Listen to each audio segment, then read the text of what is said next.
তো বন্ধুরা, আজকে সবাইকে ভূত চতুর্দশীর অনেক অনেক শুভেচ্ছা জানাই। আমি যখন ছোট ছিলাম মামা বাড়িতে এই দিনটাতে আমি থাকতাম, মানে আমি মামা বাড়িতে যেতাম কালী পুজোয়। আর কালী পুজোর এই আগের দিনকে রাতের বেলা ওখানে কুলো পেটানো এইসব রীতিগুলো প্রচলন ছিল। এখানে এগুলো হয় না। আর আজকে আর একটা রীতি ছিল 14 শাক খাওয়া। তো এখনো অনেকের বাড়িতে 14 শাক হয়। অশোকদার থেকে এই যে 14টা শাক আমি নিয়ে নিয়েছি। এই 14 শাকের মধ্যে কি কি শাক আছে আমিও একটু দেখে নিই, চলো তোমাদেরকেও দেখিয়ে দিই। এই দেখো, আমি শাকটা ঢেলে নিচ্ছি।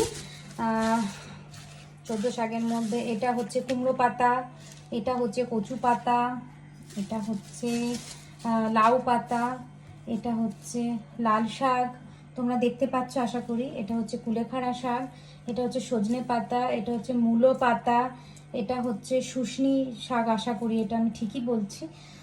এই শাকটার আমি নাম বলতে পারছি না, এটা কি শাক। এটাও সজনে পাতা, এটা মূলোর শাক। চারিদিকে বাজি ফাটছে।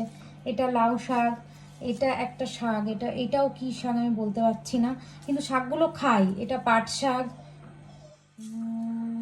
এটাও কুলেখাড়া শাক। এরকম করে এই দেখো এখানে 14টা শাক আছে। এই শাকটা আজকে রান্না হবে। এই শাকটা নাকি খাওয়া খুব ভালো। বলে যে 14 শাক খেলে সারা বছর রোগ প্রতিরোধ ক্ষমতাটা বজায় থাকে। তো তোমাদের আজকে কার